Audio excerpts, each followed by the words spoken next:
Hey guys, this is Oshi and this is going to be the new format for hopefully my first impression videos and all the rest.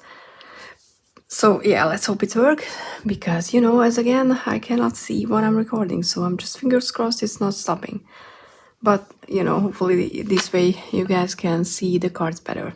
So this time we have a deck that I was absolutely interested in, but after watching reviews and other people talk about it, absolutely sure that I would never get it. Reason being, I know that a lot of people talked about this deck being revolutionary and how well it works for them, but when I looked at the artwork, I didn't get anything out of it. I mean, sometimes I see a deck and I'm like, ooh, oh, I'm gonna work with that because it just makes me want to work with it.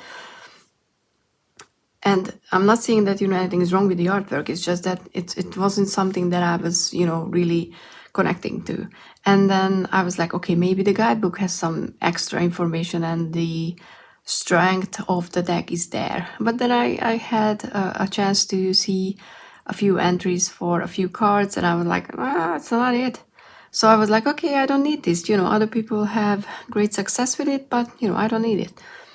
And then I got the Wild Unknown Archetypes deck, which I wasn't interested in either, but I watched Leanne's Blue Crescent Moon's videos about the deck and I was like, okay, the guidebook has some great information. So I got that deck and I really like it.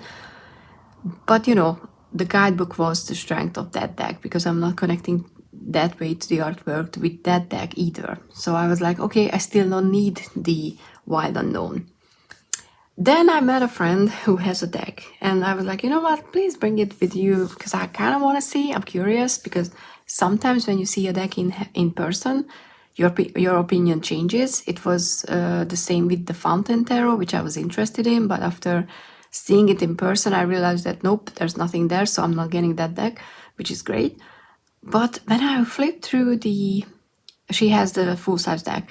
I flipped through the deck, I was like, there's something there. And I was connecting to the cards in a way that would have been possible to say or see just by watching videos. So I was like, oh, you know what, okay, I want the deck after all.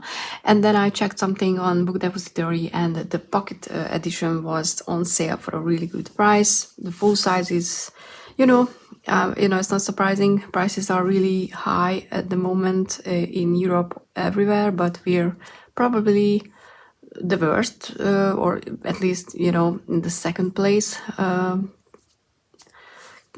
in the region, and it's not gonna happen. I mean, that's not gonna change anytime soon. So I'm gonna be very, very mindful about getting tarot decks if I'm gonna get any. Which is, it's life, and obviously I'm grateful that I was even, able to get this one. So I'm not complaining. I'm just saying that that's the reality we're living in currently. So that's why I got the pocket size. Plus I have small hands, so I was like, it's gonna be fine. So I already went through the deck to to see show you a few cards that I like. I really like this tin, by the way, just because watercolors, and it's taller because the guidebook actually, which I really appreciate, if I can open it up, the guidebook, and that's why I was confident that I can live with the smaller size, because the guidebook is the exact same, as in it has the same information, which, as you can see, it's not a lot. Okay, I don't even know if you can see. Have to check where is the camera. Okay. I don't know. But so it's not a lot of information on each card. The pictures are black and white, which I don't mind at all, but we have explanations for the major, the minor arcana, the suits, I don't even know, and yeah, the separate page for the court cards, and then some spreads which I kind of like, I always like when, you know, decks include some extra spread, because spreads are fun, and then the information about the cards. So it's a completely usable and, you know, great little pocket guidebook. It doesn't feel, you know, like, I mean, look at that. It's just so cute, which I know shouldn't matter, but it does look cute. So I like the box already, and it was kind of hard to pick cards that I like, because, and here's the, you know, the rest of the deck, just because there was more than I actually liked when I was able to see the cards in person than I would have imagined. Okay, so you should be able to see this is a full-size, regular, normal-size tarot deck. I mean, it's the Possibilities card from the Oakish and Torn, which I always have out, so that's my usual, you know, measurement. So it's a tiny one, but I think because the artwork is quite simple, I'm not losing much just by having that. I mean, the smaller side. These are the backs, and so I have more cards that I actually like than these, but I had to stop because that was already enough. You know, when I've started to going through the majors, I was like, I can't show you all. So it was a surprise for me that I actually liked much more upon seeing them in my hand than I liked when I was watching walkthroughs. And I watched, I don't even know, like at least 10 in the past 2 years. So that was surprising. I always liked the High Priestess. That was something that I always liked. Probably because of the colors of the crystal ball. I don't know why, but I like the idea of a white tiger as a High Priestess. I like the Chariot because even though it's just one horse, you can see movement, and that's something that I always look for in the Chariot card. It doesn't matter what sort of movement, but there has to be movement, and you know, horses are good for a Chariot. Justice with the black and a white cat. It's an interesting one. What I like about it is, you know, it's kind of the black and white side of things, and how everything has two sides, and kind of, you know, like, let's give cats justice because, you know, there's a lot of people say a lot of shit about cats, which is not true. Of course, the Hermit card with the turtle is a great one, especially not just because, you know, it's a turtle who's in a sheltered place, but sometimes you're in a position where you're too withdrawn and you cannot see your own light, or you cannot see that light of wisdom that you need to be able to move forward, or you see shadows. And I kind of like that duality of the card represented in this. I'm not sure, you know, if that was the intention, but that was the first thing that came to mind when I was looking through the cards. The Wheel of Fortune, I love this one. Not just because of the rainbow colored thread, but because it kind of gave me that feeling that you just don't know where the, you know, destiny or fate or whatever you believe in, if you believe in anything, where is pulling you, because you, in your 3D self, you have no actual way of looking at, you know, the big picture when you're living your life. But that doesn't mean that the threads are not there, that you're not following something, and I kind of like that, you know. The star, I just love it. I mean, it's so simple. It's a watercolor, rainbow colored star. So what not to love? Ace of Pentacles. I love every time when someone uses a tree as an Ace of Pentacle. I think that's just, it embodies the suit and this ace so well, because it's long term, it's grounded, it's stable. I mean, and the opportunity to have those things, and what's better to, you know, illustrate that than a tree. And I love this one. I mean, like I said, I haven't went through the whole guidebook yet, so I'm not sure what the entry was for the Three of Pentacles. But I kind of feel like it's with help and with working with others, you can move mountains, which is, I think it's a great card. And another favorite was the Six of Swords. I mean, it's such a simple illustration of where you are and where you can go, and if you manage to take that journey, then you're gonna reach the rainbow and you're gonna end up from the darkness after the light. That is just brilliant.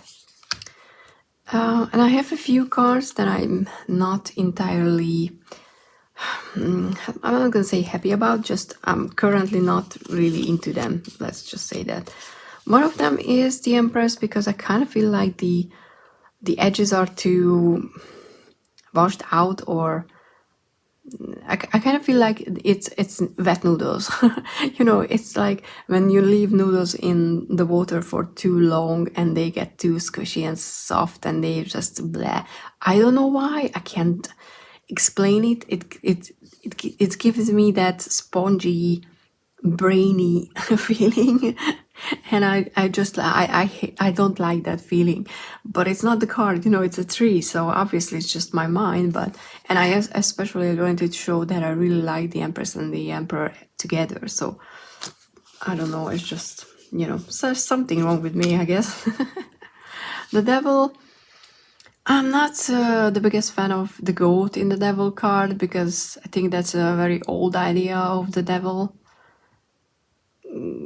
I'm not, or it's definitely not how I read the Devil card. But why I pulled this one out is because it makes me laugh a bit, because it kind of feels like the goat is dancing too hard, and his feet on fire, and it's kind of, I don't know, it's a bit less serious than how the Devil card could be. Again, just for myself. Seven of Pentacles. I'm not really getting the Seven of Pentacles feeling from this one with the lines yet. So it's not that I don't like it. It's just right now I don't connect the meaning to the artwork. And another thing, I'm kind of a bit like meh, because the Daughter of Pentacles are the page and the Sons are the knights, and maybe it's because I'm coming from a society or a culture where men or sons are appreciated more than daughters. I kind of didn't feel like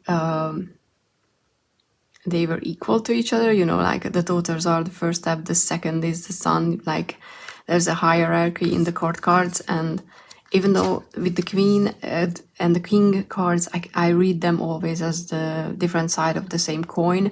There's a step how I read the court cards. So I was kind of like, I would have been happier if there would have been two daughters and I understand why not. You can't confuse people with two daughters as pages and the two other daughters as knights. But I'm kind of don't like. It just bothers me, because this is my reality. This is where I grew up with. Daughters were always treated like less than a son, even if not in obvious ways, in subtle ways they were, and I was, and it's kind of annoys me a bit. My thing. I don't know why the illustration was chosen for the cards the way they were. Five of Swords with the Earthworm. I love earthworms, and I kind of just hate seeing that one cut, into two pieces, even though it's kind of weird because they have this part on both ends, and they don't have, the earthworms have one of those, just one, not, so maybe it's just two cuts, a little piece out of them. I'm not entirely sure, though I'm kind of assuming that this is supposed to be one. But besides that, I just don't really know how she reads the Five of Swords, so currently I'm not entirely sure. But yeah, I don't like earthworms being hurt. I love them. Always, you know, after a rain, go outside and put them somewhere where they can, you know, be safe from people stomping all over them. Because they are useful and they are cute. I know. 5 of Cups, a sad horse.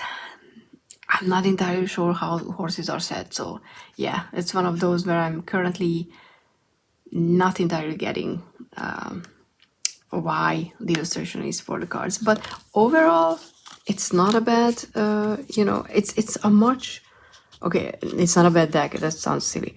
No, it's a much better deck than how I imagined. And okay, I'm gonna show, I don't know why. Shuffle, I mean, I'm gonna shuffle it overhand. I don't think I would, I don't even know if I can riffle shuffle, and probably, yeah, it's too stiff for that, but it shuffles nicely, especially if you have small hands. It shuffles nicely, so overhand, I mean. And it's probably gonna be, let's pull something else too similar. So this is how it looks on the table. Yeah, okay, I'm in frame, so at least that's good. I'm quite curious. I'm gonna do someone's year ahead birthday spread with this deck soon, so that's why I wanted to film this walkthrough today, so that I can get on with it. There's gonna be a flip through, of course, so if you're, you know, not interested in the cards, there's always an option for not listen to what I have to say and just check the cards. I post both versions because, you know, we're different, we want different from reviews, but there's gonna be a few months in somewhere down the road when I had time and chance to work with this deck. So I'm quite curious because, you know, it's a pocket deck, so pairing it with other oracles and stuff like that is going to be different than how I would pair a normal deck. I don't know if I will feel like I need a full-size deck. I'm happy with this size currently, but we'll see. So yeah, I think I said everything that I wanted.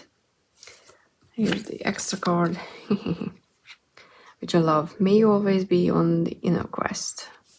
That's a good wish for people. You know, never stop moving, never stop learning, stuff like that. So yeah, this is my first impression little video. Hope this is useful. Please do let me know what's your experience with the deck. Did you I'm quite you know, curious. Did you connect with the artwork before buying the deck, or was it like this, like you just got it because other people talked about it and then you realized that it's a great deck? Did you not get it for some reason? Please do let me know, because I'm curious. Plus, please like, subscribe, share these videos of mine, because that helps my channel. It always helps every channel if you like, and especially comment on videos, because YouTube then, you know, get the info that or the news flash that the video is useful. So yeah, thank you so much for doing all those things, and see you in the next one. Bye.